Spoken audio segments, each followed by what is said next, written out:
I'm Maggie. Welcome to Experiments in Crafting. Tonight I've got some yarn that I picked up from my local craft store, or my local yarn store, which is Fiber Universe. I've got yarns from a couple of different indie dyers and then some sort of local yarn store exclusive brands. And then I have some more yarn from Sock Obsession Yarns because I'm obsessed with their yarns. Uh, and then I think have some project updates. So I've been working on a couple of different amigurumi. I've got a cowl pattern that I've been working on, so I just want to share all that with you guys. Looks like Helen's saying hello. Hello, welcome. And welcome to everyone else who's watching. I'm going to go ahead and just get started and show you guys what I've got. I've already dumped out the yarns from my local yarn store, so I'm going to pull those over. So I've been working on this dragon, and it's out of Melbrigo yarn, and I'm out of that, and so I really went in to get another ball of that. And so this is the Melbrigo Rios yarn. And it looks like a mess. It's really not that bad. It's just that the tag has the yarn still attached. So this is Melbrigo Rios in their color Zarzamora. So that's the color there. And it is this green and blue and purple, sort of variegated blend. And so I really needed some more of this, and so that's what I originally went in for, and she wound it for me, which was nice. And so it's all ready to go. I'm just going to rewind the outside, make a mess here. But, of course, I was in on Small Business Saturday, and, I had to do some shopping. So I got a few other things. So that's my yarn to finish my dragon. Every time I go in, I buy more of this. This is Simplicity by Haiku. It is in color 041, which is, I think, Karen's birthday suit. It's basically a really good Caucasian skin tone. And I've been really into making dolls recently. And so I basically buy whatever she's got in the store every time I go in. So they're a few bucks a piece. I want to say $6 or $8 or something like that. So I pick them up every time, and I think I've got plenty of spares at this point. But I have a tendency to run out on Sunday, and she's not open Sunday or Monday, and so then I have to wait till Tuesday, and then I get annoyed that I didn't buy more. So I've just been buying it every time I'm in there. I'm not in there that often, and so it's not out of control yet. The next one that I picked up was this Wonderland Yarns, Mad Hatter, which is the Mad Hatter is the line of yarn. The Mad Hatter is a sport weight. It's 344 yards. It's 100% superwash merino, and this is 100 gram skein. The name of the color is Frippery, Frippery. It's number 189, and I just thought it was really pretty. It's got this like gray with all of these different speckles. And I'm not totally sure how it's gonna work up because the speckles are kind of all aligned, so it's probably going to pool a little bit, but I just thought it was really kind of a nice, it's kind of a darker gray with like these jewel tone speckles, and so I really liked them. And then the last thing that I picked up was this Knitted Wit sock yarn. I've got a couple of different things by Knitted Wit. But this was a brand new color called Finding Hope, and it is just a lot of colors that I really like. You guys can't see my hair too well tonight because it's pulled back, but it's a good match for the colors in my hair. So there's a lot of purple, pink, this really pretty like cerulean blue down here, There's some more spots of it almost getting to like a teal, but it was a really cool color, so I kind of had to have it. This is 80% superwash merino, 20% nylon. It's 420 yards per 100 grams. That makes it a fingering weight yarn, and we're calling it sock weight, so same difference. But anyway, I thought it was a really pretty color. For those of you out there, you're free to ask me questions if you want to know more about the yarn, or if you have other questions about yarn in general, questions about crochet. Please throw those in the live chat, and we'll talk about them as they pop up. I've got the chat in front of me, so I'm happy to answer questions if you're new to the stream or whatnot. So welcome, and thanks for joining me tonight. I'll do a couple of pattern updates before I open up the Sock Obsession yarns. So this is a yarn that I picked up a few weeks back, probably a few months back at this point. This is yarn from the Outer Hebrides in Scotland, from the Berlin Yarn Company, and it is non-superwash wool. It's a little bit coarser than I normally work with. It's still relatively fine yarn, but the actual fiber is a little bit coarser. It looks like Val and Jane are saying hello, and welcome. And I finally got to the part. I don't think I've shown this. I finally got to the part where I've joined it and have started working on the bigger part of the cowl. So if you remember, it was just a tube that was this wide. And now the tube has been folded over, and you work all the way around the whole thing. And so now it is twice as wide, but there is this like infinity tube type of shape. And so there you can see, I can get my hand all the way through there. That's obviously not the point of this because it's going to be sealed up inside. But the idea here is this is the first loop. And then when you get down to the other side, you work a long strip, and then that will be fed through here. And so the loop will be interlocked with another loop, and then you actually sew the last part shut. But I'm pretty excited to see how this turns out. I finished one ball of yarn.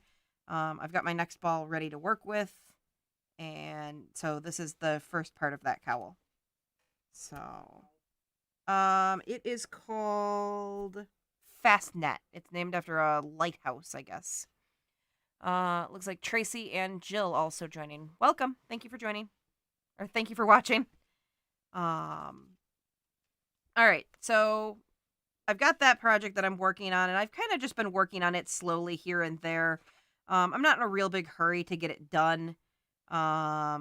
It is for me, probably. And it's going to take a little time. It's a pretty detailed pattern because it's got color work. But yeah, it's just kind of one of those things that I'm just working on when I feel like it. It's also really solid. It's supposed to all be center single crochet. I kind of talked to you about this before, but the center single crochet was miserable. I basically, it's an interesting stitch because you work through the center of the legs of a single crochet, and it doesn't sound that bad, but just like jabbing the hook in there every single time just goes so slow. And I actually found that the clover hooks are not great because they're not quite pointy enough, and they're a little bit too slippery. The slipperiness of the clover hooks is my favorite part of them. But in this case, what ends up happening is when you're trying to jab it in there, instead of actually going into the stitch, it just slides into the hole where it's supposed to normally go. And so I gave up on that and just worked it in single crochet. I think it's going to turn out just fine. It's plenty dense. It still looks cool. It did lose a little bit of its knit look, but I don't think I care.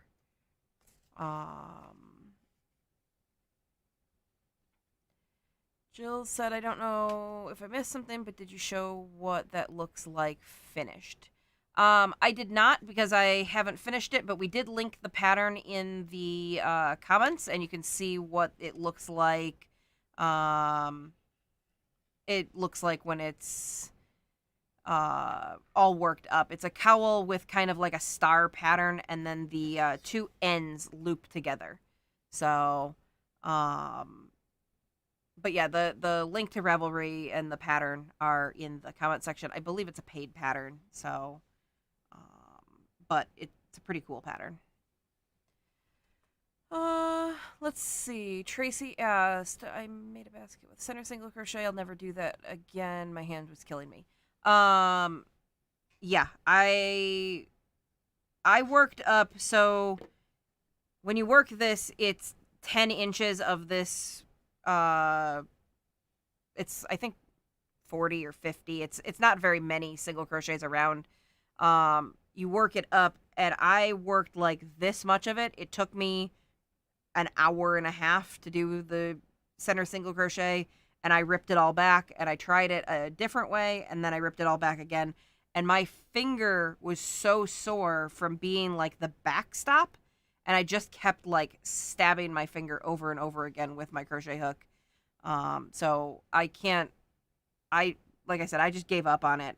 It wasn't that I couldn't do it, it was that I was not willing to do it. So more power to you for finishing a project, because I was just out. I was like, nope. So I set this aside. I sort of showed this at the beginning, but this is where the dragon is at. It's still in about the same spot. But I decided to go back and get a bit more of the yarn to finish the pattern off. So I'm still gonna do, I think I have the wings. I have one wing done. Well, I have one wing started. So I'm going to still keep the wings in purple. And these are a more solid purple, and this has purple and green and stuff. Hopefully that's visible pretty well. But I think I had pulled out a green that I thought might go with the pattern. And it might not look terribly coordinating, but I really just didn't like it. I want this as so this is the basic wing structure, and what happens is you work a contrasting thread around the outside, and then there's some ribs that go, I guess the dragon's head's in the way. There's some ribs that go here and here to sort of like make this wing look sectioned. Or like, like when a wing unfolds, there's like the triangles. So this turns this shape into a bunch of triangles so that it looks like it would fold up and collapse. And I just didn't like it with the green. I wanted this color. So I went back and got more of this, and then there's a few more pieces that can be made. There's some like ear pieces or frills. There's a backbone, which I probably will do in the solid purple. And then there's a chest piece that can also be done. The chest piece I might still do in this yarn, because it's such a good, like, bright contrast. But yeah, Val saying he gets big wings. The wings are gigantic. I'm pretty excited about them, actually. So they go way out here, and then they get a whole structure that holds them up and kind of like jab it in so that they stay up and out and they don't just flop it down. Actually, the whole inside of the dragon has like a whole backbone, and so it can be posed and reseated and stuff. So it's kind of fun. I haven't done much amigurumi with structure. And actually, I found after I learned how to do this with this pattern, I've been making my doll, which is my next update to show you guys. So my doll has legs and a torso, and I finally got the arms done, and I have moved on to the head. And it's a little bit weird because it's just like a person with no head right now. But the internal structure of this doll and of the dragon are the same, and that is this paper wrapped wire. It's found in the floral section of the store, and what I'm going to end up doing is, so I've just started the head, and it's gotten to the part where I need to start going up, and once I get an idea of how tall the head will actually be, then I will just cut this off, and it'll stay like inside. It's a little bit annoying to crochet around this. And I did actually find with one of my amigurumi, I was able to just take the floral wire after I was done. I couldn't do the paper wrapped, but you can also get thread wrapped floral wire, which just is like green floral wire. And what I was able to do was just guide it up the legs and just bury it sort of in like the middle of the torso. And then I just pushed on the foot, snipped it, and then pulled the foot back down kind of around it. And it worked surprisingly well. So that's where I'm at. My doll's getting much closer. She could definitely use a head and hair and clothing. So not too far off, but not super close either. I think that's all I've been working on. I have a number of blankets that I want to do for presents. And so I really need to drag those with me to work and lay them out on a big table and cut the, I have a skip cutter. Where are my cutting tools? I've shown this before, but in order to do a crochet edge blanket, the easiest way to do it is with a cutter that looks like this. And we'll switch cameras, but the cutter, maybe if I lay it down, there we go. I think you can see there. It has sort of a gear shape, and on each one of these points, there's a blade, and then where it kind of jumps up, as you move the cutter, it cuts a hole, and there's spots in between that it doesn't cut. And so you lay out the fleece or the flannel that you're working with. I'm stuck to my Velcro. You lay out the fleece or the flannel that you're working with, and then you run this along the edge and you cut it. And it's really not super difficult, but it's kind of hard on the floor. You end up having to crawl around, and you have to be really careful not to bump, especially if you're doing 2 layers. If you're doing 1 layer, you can do it wherever you want. But if you have to keep 2 layers from moving, then you kind of have to lay it all out and not really move it around. And then, so we have big cutting tables, and so I'm going to lay it out there, but I got to drag all those out. They don't take very long to do, but I do need to like get them set up so that they're ready to go. Sorry, I have the hiccups. A couple of questions. Jill asked how I did the backbone, and that was with the floral wrapped wire that I showed. Val says that the doll looks like a horror movie right now. I missed a comment a little higher from Anna. She's finishing up a sweater in single center crochet. It took me about 5 times ripping it out to get the gauge I needed. Definitely takes patience. Yeah, I think I ripped it out 3 times. I changed hooks from a small one to a bigger one, and then I changed hooks from clover to the tulip hooks, and then I quit and decided that I could just do it in single crochet. So I imagine if I'd gone up 1 more hook size and found a slightly pointier hook, that I would have been happy with it, but I just wasn't. I was over it. But that is good advice, and thank you for confirming that it is difficult, and I'm not the only one struggling with it.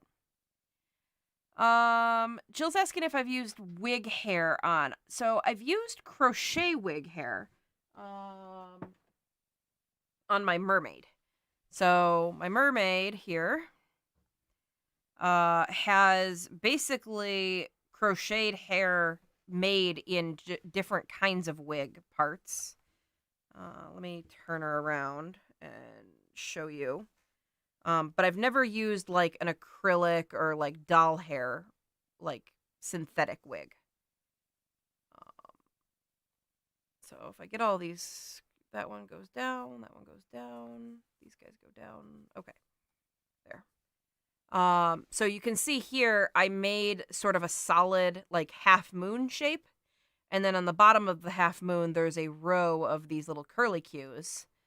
And then this is just stitched on to her head all the way around. I just kind of went around the whole half moon. And then there is a round disc up here. So this was the main part of the hair up here. And this it's a circle with the same curlicues all the way around. And then down the center, there's sort of like a spidery shape. It's maybe kind of mohawk shaped when I stand it up here. But so there's the circle in the center you can see here. And then to cover the circle so that there's not what basically would be like a bald spot, there is a part where you have a whole long chain and you work a curlicue up and down every single chain, and then you go around the backside and you work up and down the other side. So I've done this kind of wig, and the new doll will have a similar wig, though I'm hoping less curly, though I don't know, maybe I like the curls. I haven't decided what color hair the new doll is getting. I have a doll with really dark brown hair. I have a doll with this aqua hair. And then the other one has sort of a coral, like a hot coral, or I guess what do you want to call it? Neon sort of coral hair. So I haven't really decided what color. Maybe she'll end up with purple hair. Maybe she'll end up with like a more medium brown. But anyway, that's what I'm working on with that doll. Val asked if I think the floral wire is expensive, and it is not. It's about $2 a pack. You get more wires in the thread wrapped, for the same price. So I think you get like 8 or 10 in the thread wrapped, and I think you get like 6 in the paper wrapped. And they're about 18 inches long, maybe 24 inches. And I think they're in the neighborhood of $2. I got mine at Michael's, but I think anywhere that has floral stuff will have floral wire. Even the dollar store has floral wire, but it comes on a spool and it's a little bit thin. I imagine if you wanted to work a little bit, you could take the wire and twist it and then wrap it in floral tape, both of which I know they carry at least Dollar Tree near me. So it would be a lot cheaper because you could make a whole lot more of them, because I think you can get like 10 feet of that floral wire, maybe even more than that, and then you just wrap it in the tape. But yeah, I think you've got options there, but the floral wire was pretty easy to come by at Michael's. Jill says she bought synthetic hair and trying to figure out what looks best and how to put it in correctly without seeing the seams all over the head. Trying to think.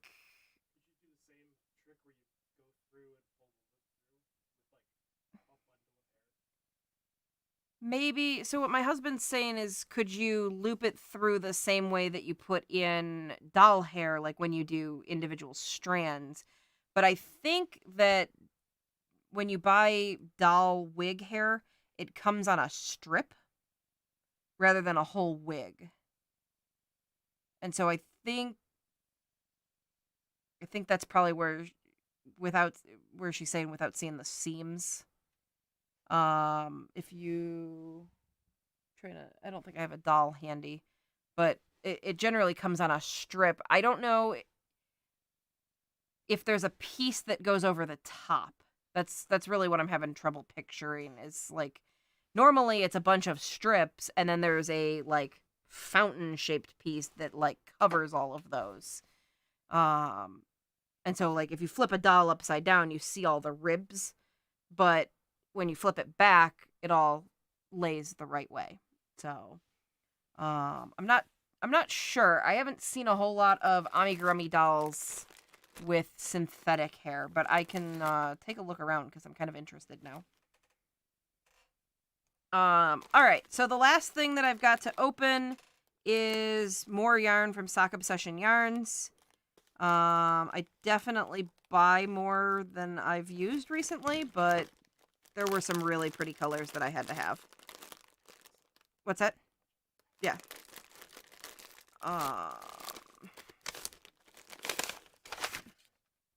That out of the way. Okay.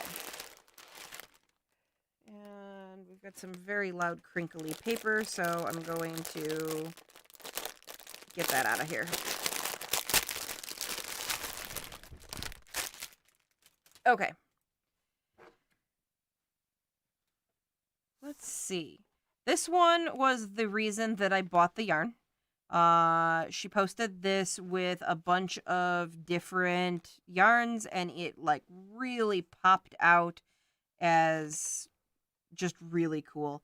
It's not quite as white as I had hoped. It's a little bit more natural colored, but I think it's still going to look really cool. It's still pretty bright white without being too insane. And the name of this yarn is That's What Sheep Said. It's 100% superwash merino. It's a 4-ply sock or fingering weight yarn. It's 100 grams and it is 437 yards. So, and you can see there's a lot of the natural sheep color, which is probably part of where the name comes from. It's the natural wool. And then there's sections in here that have dark brown, kind of a moss green, a burnt orange, and then little hints of this pretty blue in here. So, more hints there, little different bits all over. So I think that's going to be very pretty, and it was shown with this yarn, and I actually think that this could make a really interesting pairing. Instead of just being a purely like striped shawl, it would be striped with speckles, and I think the two different speckles will work really well together. This is more of like a chocolatey brown, and it's got speckles as well in a lot of the same colors. So you've got the blue, the brown, the mossy, sort of a mossy green, but then there's also yellow and burgundy and kind of like I think that's probably the same burgundy, but it's touching blue, and so it looks a little bit more raspberry. A lot of different pretty colors in here. So I think work together that they actually will make a really interesting pairing. This one is 75/25 superwash merino nylon. So it's a 75%, 25% merino nylon blend. It is also a 4-ply 100-gram sock weight yarn. It's 463 yards, which I think is just a yard different than this, so they should work just fine together. And then this one is called Chocolate is the Answer. And then the last one here is, let's see, it is also a 75/25 merino nylon blend, and it is the same specs as the other one. 4-ply, 100 grams, sock weight, 463 yards, and this one's called Experimental Occultist. And it is this really cool purple with like black kind of mixed in. And so there's light and dark parts, and then there's these little highlight sections that are kind of a brown copper color, a yellow, a green, and then that really pretty blue that I like. And so this one caught my eye, and I really liked those dark colors in there. So I think it actually turned turned out to be a really good set of yarn, though I won't mix those together. So, a little bit more that way. So, anyway, I really like Sock Obsession yarns. She's got a lot of good colors, and they're all sock weight. She's got a few non-sock weight yarns, more and more, but obviously the name Sock Obsession implies that she has probably the same obsession with sock weight yarns as I do. So, I bought some more, and you guys get to see it. So, Jill's asking if I've ever dyed my own yarn. I have not. I have dyes sitting back there on a shelf, and I'd like to give it a try. I've got yarn that I've bought to do the dyeing, and I just have not made the leap into actually doing it. So, one of these days I definitely will, but I haven't made it that far. So yeah, that's basically all I'm working on right now. Mostly online shopping and working slowly through some of my crochet projects that are going to be Christmas gifts. Like I said, my next big thing is I need to get all of my blankets set up so that I can make those. And then I probably need to stop working on projects for myself and start working on the projects that are going to be for other people. So I have plenty of time. I get a nice Christmas to New Year's shutdown, so I've got plenty of time that I can work on the stuff for me. I do need to get the stuff for Christmas presents done.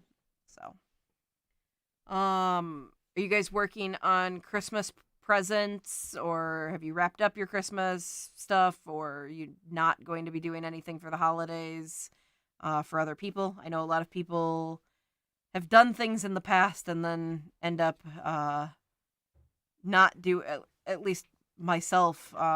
Sometimes I do a lot of handmade presents, and then other years I just kind of burn out and decide, you know what, I'm good this year. Everybody got a hat last year or whatever it was. I also try and make sure that I don't bite off too much, and so I'll make stuff for a couple of people, and then the next year I'll make it for different people, and then the following year the people who got it the first year might get new stuff. So, trying to, even out the crochet load.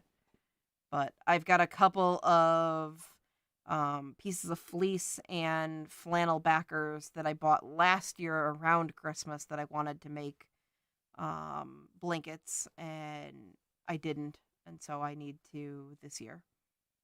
So that is about it. I really wanted to share like all these new yarns with you guys and show what I had been buying. I didn't come across any amazing deals for Black Friday that I couldn't live without, and so I went a little bit heavier on Small Business Saturday and like took advantage of a couple of the small businesses had some deals and whatnot, or new colors and stuff. So Jill looks like she found some better Black Friday sales, though, so that is good. She said she's bought a bunch of yarn from Black Friday so she can buy for others. And Val also did some shopping and made a few wraps.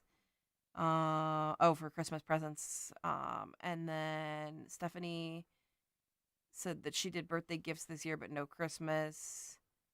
Her parents just recently had birthdays, so that makes sense.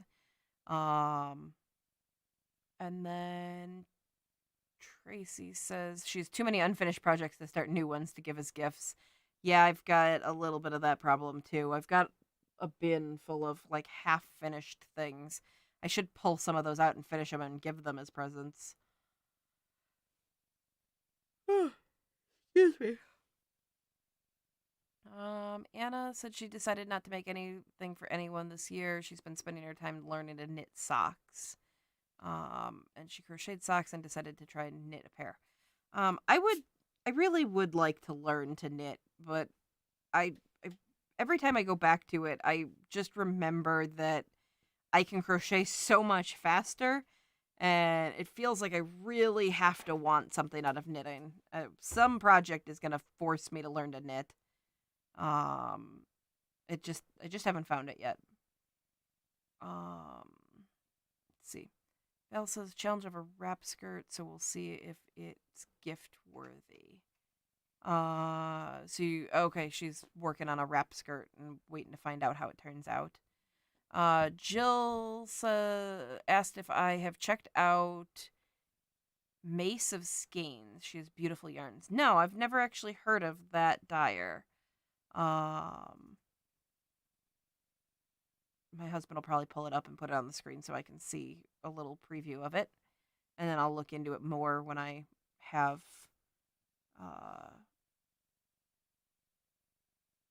when I get off stream and can kind of browse the internet. Tracy says that she made an early New Year's resolution not to start any new crochet or knitting projects until she finishes all the unfinished ones. I think that would be more than a year's worth of resolution for me. I You guys can't see, but just the other side of the cameras, there's a couple of hooks on the wall that are holding all of my project bags with all of their partially finished projects. And then over that way, there's a bin full. Sorry, I keep yawning. There's a bin full of partially finished projects for various things. So, one of the big things that I've been working on that you can't also really see is that I've been changing out my storage for my yarn.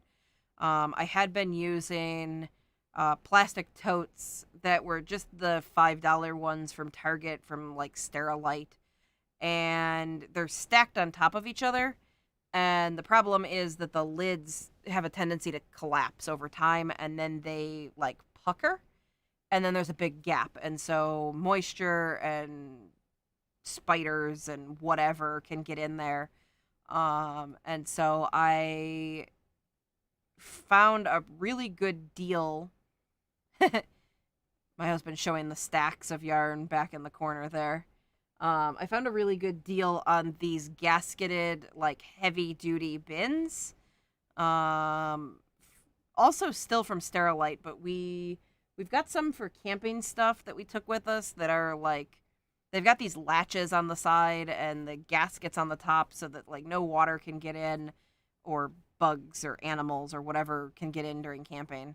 And so I'm moving all of my yarn to that storage. I also was able to get them with the Black Friday deal they were only a couple bucks more than the bigger Sterilite, like, cheapy ones.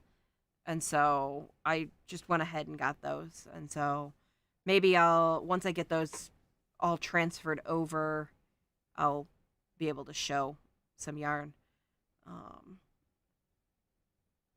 But yeah. So I really ought to just not buy any more yarn. It's not going to happen, but I have an excessive stash growing over there. So, Anna says that it took her many tries to figure out knitting. She would just go back to crochet. This time it stuck. I decided to jump in with some fun, nice yarn, which motivated me to keep going.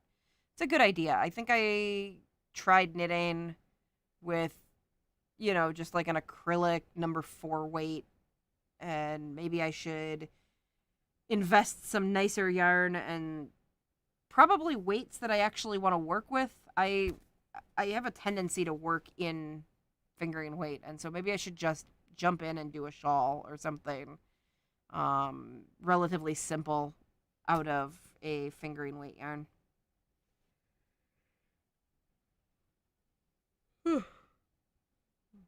I told my husband before we started streaming that I was feeling sleepy. Like I'm awake and not like worn out, tired, but I could feel like my eyes being heavy and yawning. So I apologize, but I didn't want to cancel the stream just for feeling sleepy, but I apparently am as sleepy as I thought I was. Mace of Skeins dies and also has a YouTube channel. Haven't ordered from her, but have been tempted multiple times. Um, okay. My husband wasn't able to find yarn for sale, but just a podcast. So, um, I'll take a look around and see if I can find a YouTube channel or a website to buy from, just so I can see what they've got. Jane says she found that crocheters and knitters usually have an excessive amount of yarn. Um, yeah, I know that most of the women that I would do my local like knitting night, crochet night thing with did have quite an excessive stash, but mine's getting a little out of control. So, Anna says she sells on Etsy, so I'll take a look out on there this evening when I'm, like I said, when I'm done streaming. So I don't want to pull my phone up and search for it on stream. I'm trying to think what else. If you guys have questions or want to talk about other yarn things or whatnot, I'd be happy to talk about those. I'm struggling to think of what else I wanted to share. There was one other thing I wanted to talk through. I really do need to block a whole bunch of things, and I keep saying I should do a blocking stream, but I think I might try and do that in the next week or two, because I have a handful of shawls. I found a couple more that all need to be blocked down when I was doing some cleaning and organizing this week. So I think I have 4 shawls right now. Well, 3 shawls and a scarf that all need to be wet blocked. So I might we might rearrange and do a whole bunch of blocking on the floor. I tried blocking on the table for a stream and it went okay, but it was rather difficult. I would rather just lay out all of my blocking mats and do it on the floor, even if that means crawling around on stream. Jill asked if I have made any pocket shawls. I have not. I know they're relatively popular right now, but I've not made any. It's probably something my sister would like. She really likes pockets, so I made her. Did I make her a scarf with pockets one time? I might have made her a scarf with pockets, or I might have planned to make her a scarf with pockets. I thought I made her a hood with pockets. So it was basically like a hood that came down into a scarf that had big pockets that like you could have your hands in. I might be totally making that up though, but I have not made, like I said, I know that the pocket shawls are super popular right now, but I have not made any. They're generally done in, I think, chunkier yarns. And while I did find yesterday that I have quite a few, I don't work with them very often. I tend towards the lighter weight yarns. Not that you couldn't make one out of a lighter weight yarn, it would just be a lot more effort. I think that's kind of the appeal on those pocket shawls is that they work up so quickly because they're done in like 5 and 6 weight yarns. So,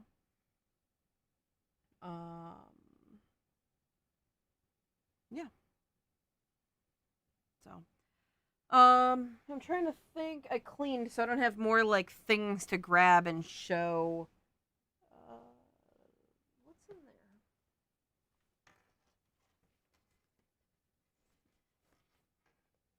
Oh, that's still that last fingerless glove that I haven't made.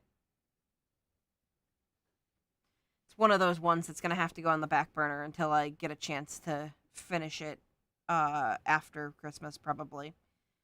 Um, but Well, hopefully everyone had like a good Thanksgiving and stayed home and stayed safe and all that. So, I think we've got 3 weeks till Christmas. I think we're inside 3 weeks. Maybe it's 4 weeks. I might not be able to count. No, I think it's 3 weeks because we're on like the fourth and Christmas is on the 25th. So yeah, 3 weeks from today then. Maybe tomorrow. I don't know if I can do math tonight. I might be too tired. So, not a whole lot of time to finish up my projects now that I'm thinking of it. I guess I need to cut that fleece sooner rather than later so that I can make those crochet edge blankets. I think I showed a couple of crochet edge blankets on some streams maybe about a year ago, late September, October. So if you want to see more of how those are done, or what kinds of things that I did with them, I would go back to, I think, like I said, late September, early October, because they would have been birthday presents for late October. Um, but I made some Harry Potter crochet edge blankets. If you're thinking about doing some really late, last minute type of Christmas presents, those are excellent choices. They go super fast because you don't have to make the bulk of the blanket out of crochet. You just do the edge. And there's lots of different options in crochet edgings. You can do something simple, just like a scallop with, double crochets, or you can get really intricate and fancy. But the end result is you don't need very much yarn and you don't need very much time to get a pretty big blanket. I usually get a 2-yard cut of fabric from the store, and then you can just go really quick. You use those skip cutters, and then you just take your hook and you poke it through the holes and you pull up your loops. And I always do a row of single crochet and then do whatever my border row is. But they go super fast and people really like them because, to be honest, I'm not a big fan of the tied knot blanket. There's always, like, you end up laying on one of the knots and it's lumpy and it pokes you. I really like the crochet edges. And you can use mismatched fabrics. So you can use flannel and cotton, or you can use flannel and fleece, or you can do 2 layers of fleece. You don't have to do the 2 layers of fleece, though. And you can actually do a single layer. I do a lot of just single layer blankets because they're plenty warm enough. And they just look a little bit fancier than the single layer fleece with just like the little serged edge that you can buy at Walmart and like the wrapped up blanket section. You can also use those blankets if you want. So if you buy the type of blanket that has just the really thin serged edge, um, then you can actually use that little edge to crochet into if you want.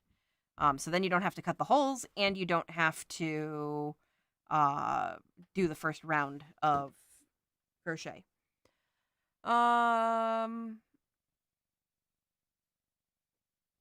Val said she sort of split the difference and went halfway and does Tunisian crochet.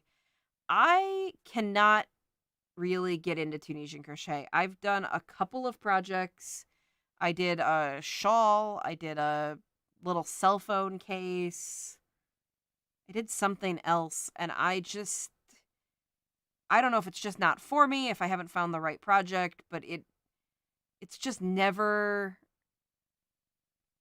what do I want to say? I think part of it is the hooks that I have I don't really like, but it's always like a bit uncomfortable in my hands. And I don't know. I just never quite want to like seek out Tunisian projects. Every once in a while I will find a project that I really want to do, and then I will do that, and then I don't do Tunisian for like a year and a half again. But I have seen some really beautiful stuff. It just never has been my thing. I think I like just regular crochet. And maybe that's fine. I should just stop looking at the other projects and convincing myself that I should do those, and just do what I'm good at. Or maybe I'll end up knitting or doing Two Nation crochet. And as far as the cutter goes, we put the link in the chat. Yeah, it's the Case Crochet is the one that I really like. There are a number of different ones. It looks like they're back in stock on Amazon. They were gone for a really long time. Yes. So I have... So the actual cutter that I own is made by Fiskars. And it just comes with a regular round blade. So I have a regular round blade one. And then I have the, like, gear-shaped one. And I just bought 2 of these because I got sick of almost cutting myself while I was switching blades back and forth. And it gets really old really fast, switching blades back and forth. So I just bought 2 of them. They're somewhere between like $7 and $10 or something like that. You can even get them cheaper if you catch them on sale. But mine are also set up left-handed because I am left-handed. So that's one of the things I really like about the Fiskars ones is they're super easy to just flip-flop back and forth between left and right-handed. All you have to do is take this thumb screw off and put the blade on the other side. And it goes back and forth between left-handed really quick. I've got a bunch of different blades from different companies. The Case Crochet is definitely the one I would recommend. This is the Fiskars one, and it's in its little case here. But the Fiskars one they have a tendency to have little nicks in the blade. And I think I had a friend at my knitting night who went through like 4 of them before she got a decent blade. She had to keep returning them. She would open them up and use them, and they would only do like a partial cut through. The other thing to note here is on the Case Crochet ones, you get these relatively wide holes. And on the Fiskars ones, they're pretty tiny. So if you look at the size of the cutting piece versus the number of them. So you get less holes per like rotation. So they're a little bit further apart and the holes are a little bit bigger. And I really prefer this blade with the bigger, more spread out holes. Yeah, and that's the Case Crochet one. Again, this one's the Fiskars one. It's pretty easy to grab this one at Joann Fabric or even Walmart carries them sometimes, but I would skip it. There's also another brand that Joann Fabric carries that I've had a couple of friends who have not had good luck. You can give other brands a try. I would go with the Case Crochet one, personally. If you really want to make sure that it's not going to cause you problems. New Day Crochet says hello. So hello, welcome. Thanks for joining us. Looks like she finally caught us live again, she says. So yeah, we are still live. Probably won't stream too much longer, but if there's questions, I will sit and answer and chat with you guys.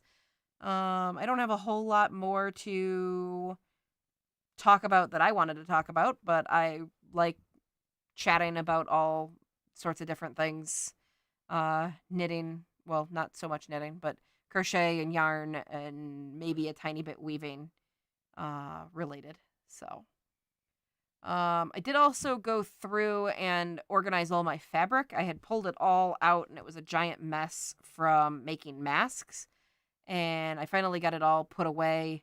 And I don't know, will the camera swing far enough around to show the fabrics? I don't know if it can turn far enough.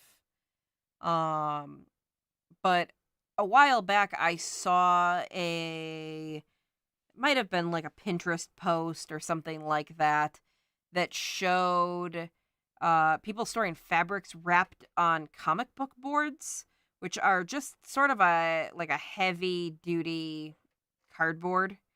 Um, yeah, unfortunately, the camera is right by the fabric, and so it's having a hard time showing the fabric.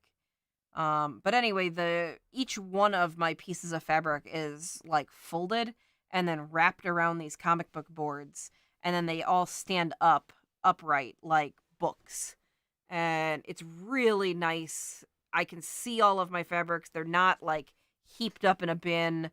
I'm not digging through and like pulling all sorts of random pieces. They're really just nice to have like that. And so I feel better just having them put away. Looks like we're going to swing the camera around so you guys can see all of my fabric. There's not much light over there is the other problem. There you go. You can kind of see. They're also stuck, or not stuck, but held with binder clips. So you can see them all kind of like cataloged, and I've got them arranged roughly in color order by like whatever the most prominent color in the grouping is. And now we had to increase the light. There we go. So yeah. For those of you who also do sewing type things, that's my suggestion. There is the comic book boards. I think I bought the 8.5 by 11 ones, or possibly 8 by 10 ones. I wish that I had bought them a little bit taller. That's really my only regret is when I fold the fabric in half, the boards are like this much too short. And if I fold them in quarters, then the fabric doesn't really take up enough of the board to like justify it. And so I really, really wish that they were a slightly different size. Either just a little bit taller. I end up just folding the fabric in thirds. But that's just annoying. So if it half and half again, if it's 50-inch fabric, it would be about 12.5 inches. Yeah, they're probably 11-inch tall boards. So, Vel is seeing when we turned so you can see all of those and says it looks like a store. So, a lot of its remnants and little scraps that I buy as like fabric interests me. Mostly I was making project bags. I did not make that one. I made this one. So I was making project bags like these with this drawstring, and then there's like a pocket inside. And they require very little fabric. You can actually make one of these bags out of 2 fat quarters, which is a 1/4 yard, but only half of the width of the fabric. So it's half a yard, but only half width. So it ends up being 1/4 yard, in like square footage. But so I made a bag like this. I've made a bunch of other like 2-tone bags. And so this is primarily what I was doing. And then, since pandemic things, I've been making masks. The masks, if I have width of fabric, so edge to edge, and then I fold that in half, I can cut 3, basically mask pieces, and then I usually do, a layer of woven fabric, a layer of interfacing, and then another layer of woven fabric. So it takes me like, I think they're 9-inch pieces. So I need 2 different colors of 9-inch pieces and a 9-inch piece of interfacing. And then they're triple layer when they're made. So the bags only take 2 layers. I don't put interfacing in them. Though if I did, they would probably stand up a little bit better. Stephanie's asking if I would consider a sewing video on my 2-tone bag. I probably would do a sewing video. The pattern is pretty much mine. I took about 6 different patterns and took all of the pieces that I liked out of them and sort of hashed them together to make my own bag. So there was a bag with a zippered top that was two-tone that I took the two-tone like idea from. There was a bag with a pocket that I liked that I took the pocket idea from. I don't like zippers on my project bags, so I took the drawstring setup from a different place. And then I like boxed corners. So this corner where it's squared off is called a boxed corner, and so I prefer boxed corners.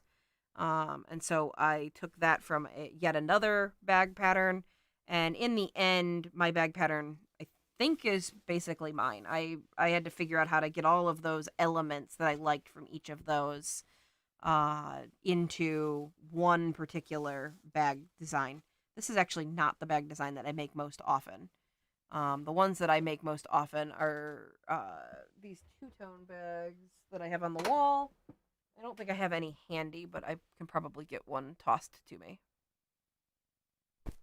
So this is the bag design that I make most often. So it looks pretty small, but it holds 200 grams pretty easily. It stands up on its own, even though it doesn't have interfacing. It does have yarn in here. Um, and then it has a tall piece of like a main fabric and a short piece of contrasting fabric. And then there's a third color, or sometimes I use the contrast fabric on the inside that just peeks over the top edge. And then you run the drawstring part through here. And then I put this little tab here, which doesn't seem like it has much of a purpose, but it does give you somewhere to hang it. And I also ordered a whole bunch of split rings and little clips so that it can be clipped to the outside of another bag. So sometimes I hang them on the back of my backpack, and that way when I grab my backpack, the bag just like comes along for the ride. But I just like this little tab on here for any number of reasons. It's something to like hang it by. You can hang it on a peg, and that's just how this one was hanging. So you can hang it by the drawstrings, but it's nice to have it be able to hang up on that peg.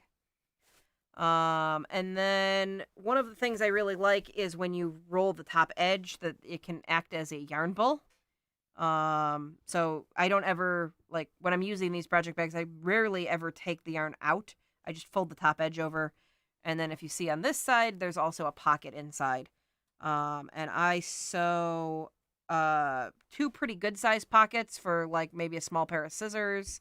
And then 2 that hold either a crochet hook, a pair of knitting needles, or a pen. And then there's usually one sort of medium-ish size pocket that can hold something else, stitch markers or whatever. I like to make sure that there's at least one pocket that I can get a couple of fingers in, because if I throw stitch markers down there, I have to be able to get them back out. And you cannot do that with these like pen-shaped pockets. So yeah, this is my drawstring bag design. And like I said, it incorporates about 6 different patterns, my favorite elements of them. The only thing that I would probably change about this bag is on this bag, the corners can be boxed or not. And the reason to do that is you get a lot more volume. So when you cut those corners and make the bag square like this, you lose a lot of extra space. And because this one is made with snaps, you can get that space back.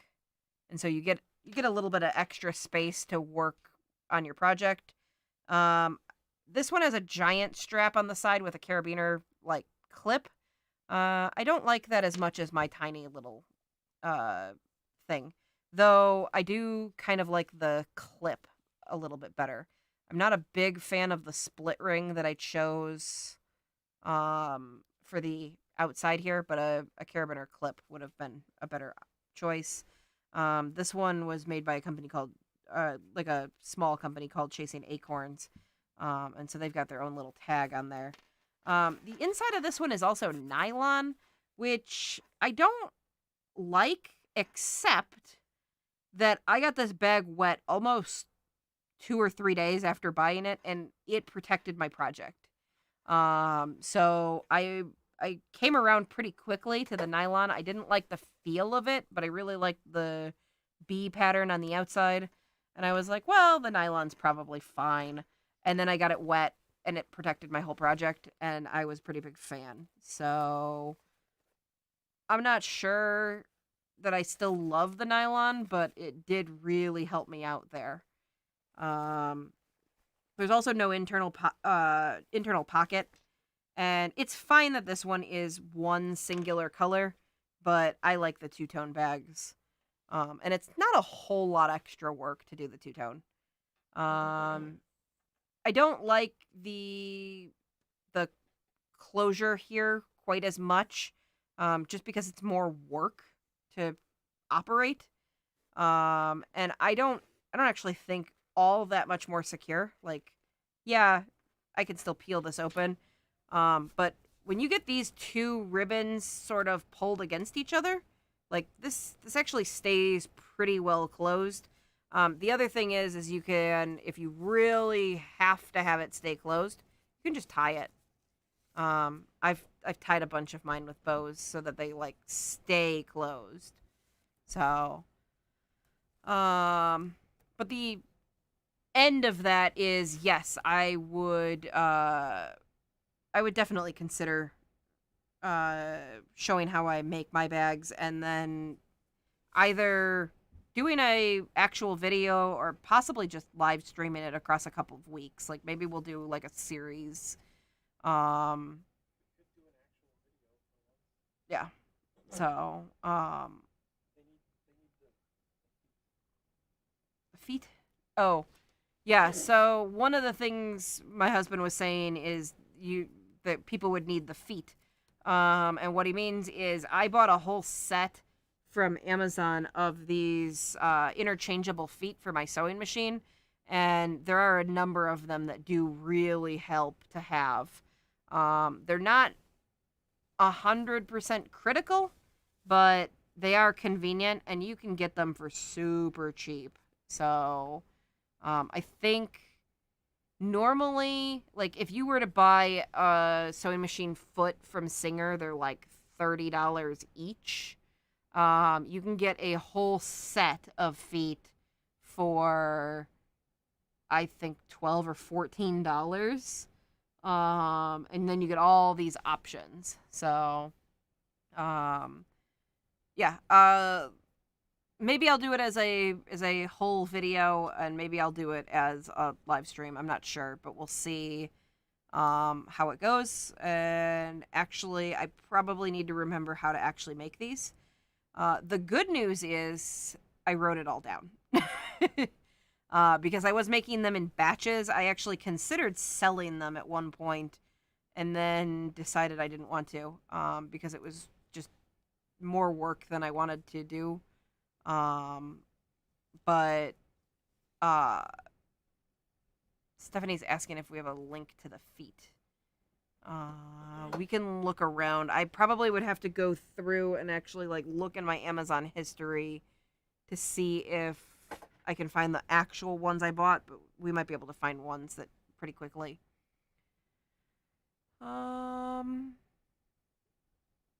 But yeah, it looks like a lot of people are interested in learning how to do uh the project bags. You know what could else you know what could also be fun would be to do like a long stream on like New Year's Eve or something and do it. Huh? Yeah, we did a New Year's Eve stream last year. I'm just saying like in to do the bags, I need a long time to do them. But it could be a New Year's Eve type of thing. Um where it wouldn't be a problem to do a longer stream. So, yeah. I'm positive I bought them on Amazon. I don't remember who makes them. It huh? Yeah, it's definitely a generic. So, um, Stephanie's saying she can never have enough bags. The interesting thing is, I made a ton of them because it's so easy to cut them in like big batches. And I still have like a small bin of bags, and you can have enough. Now you can never have too many is probably accurate, but like I definitely have an excessive amount. I still even buy bags. I bought this one. I bought this one. I really want to learn how to make these. It's really doesn't appear to be difficult, and I actually would like to make some improvements um, as far as having like a pocket and stuff in these. But these are the Japanese knot style bags that I bought from Celestial Strings, and she has just the coolest fabric. And every time she posts them, I'm like, ooh, I've got to have that one. I have this Harry Potter fabric from her as well. But I really love these Japanese knot bags, so maybe one day I'll figure out how to make those and share that. This one is actually one of hers as well. They're very, very simple, just the boxed corners. They're a lot bigger than my bags, too, which is nice. Tracy asked what the name of the gray yarn with the colored speckles on my table. So that is a yarn from Wonderland Yarns. It's their Mad Hatter line, which is a sport weight yarn, and it is called Frippery. Frippery. So, and it is gray with all of these sort of jewel tone speckles. There are some streaks of color in there as well, but it's primarily speckled. So, Jill says she's have to work on New Year's Eve. I'm not sure that's when we're gonna do it. It's just an idea of when it could happen because there's no reason not to do a nice long live stream then. So, and of course, you're always welcome to watch the replay. I imagine a lot of people would want to watch it again and again to make sure that they get all the steps down. Instead of working alongside, just because sewing can be fussy that way. Helen said that she used to sew and not so much anymore. She knows quite a few people who make crochet bags. People who crochet make bags. Yeah. If you start looking through on Etsy and see the price of project bags, you can see why it would quickly become appealing to make your own. I don't mind paying for ones that are really cool fabrics, but they are pricey. So it's the reason that I made my own was I wanted a lot of them, and I'd like projects to live in their bags until they're done. And so I just made all of my own, and they can all live in their own bag. I started out putting my stuff in like grocery bags and Ziplocs, and I just didn't like the look as much, so I wanted fabric bags. And I'm very, very fussy on what I'll use for project bags. I don't ever use zippers, with one exception. I don't use a lot of different things. I'm picky on my bags. So, and I don't like them to be excessively large. A lot of people seem to want them to be as big as your biggest project, and I want them to be exactly as big as is absolutely necessary. I don't like having a whole bunch of extra, like, flopping around. Like, this one is only a bag that I use for, like, a big project, so I think it's been holding my amigurumi dragon and all of the different yarns and stuff, and so it's a pretty good size. But if I just put one ball of yarn, it's way down here, and I can't really use it as a yarn bowl because it's just like you don't have enough bulk holding it up to really work with it properly. So, while I do love this bag and I love the colors on it, it's not one that I like use every time. I hold on to it for giant projects. Um, yeah. Helen says that even when she's made her own, she still purchased them. You can never have too many. Yeah, I I just keep making them because, like I said, I like having everything in its own project, and really what it comes down to is I start too many projects and have to keep supplementing my stash of project bags. And Jean said that they could be pretty expensive and they're just not that complicated. That's true. I mean, primarily, like, as far as bags go, like, making a purse or a handbag is very difficult because it has to have structure and stay up and, last through a lot. But these are mostly just cloth bags that get thrown in another bag. They don't have to be that fancy. They also don't have to be that good. And that's really what kind of got me into them. I'm not a incredible seamstress, but this bag was one of the first ones I made, and it's got problems. The whole top is very, very uneven. My stitches, dip up, down into they kind of go down into the whales, and then they're up into this blue part. And they're kind of all a mess, and nobody notices. There's not really any like risk in making anything like this because literally not even me. And I'm my own worst critic, and I can pick out the things that are wrong with this bag, but I like while I'm using it, I don't even notice it. It serves its function. It's a cloth bag that goes in another bag. It holds all of my stuff. It's got a pocket inside. Like, it does exactly what it needs to do. And so if you're a really new sewer, project bags are a really good thing to work on because it just doesn't matter if you mess up. It can be wonky. It can be misshapen because it's structureless and lumpy. Like when you put a ball of yarn in it, it just gets all lumpy anyway. So it doesn't really matter if it started out lumpy. So they're kind of a no risk project. As long as you end up with a bag without holes in it, like it will do its job. Let's see. New Day Crochet says that they have to go. Good night. Thanks for watching. Helen says that she does that too. She has her yarn together and everything. Just grabs another bag with a different project. Because she's got a bunch of things going at a time. That's basically the same thing. I just grab. My purse has usually a project or two in it. And then the project bag should have the hook, the pattern in a lot of cases, though mostly I just pull my phone up if I don't actually print the pattern. Depending on how complicated the pattern is, I will actually print it out and make like a little booklet.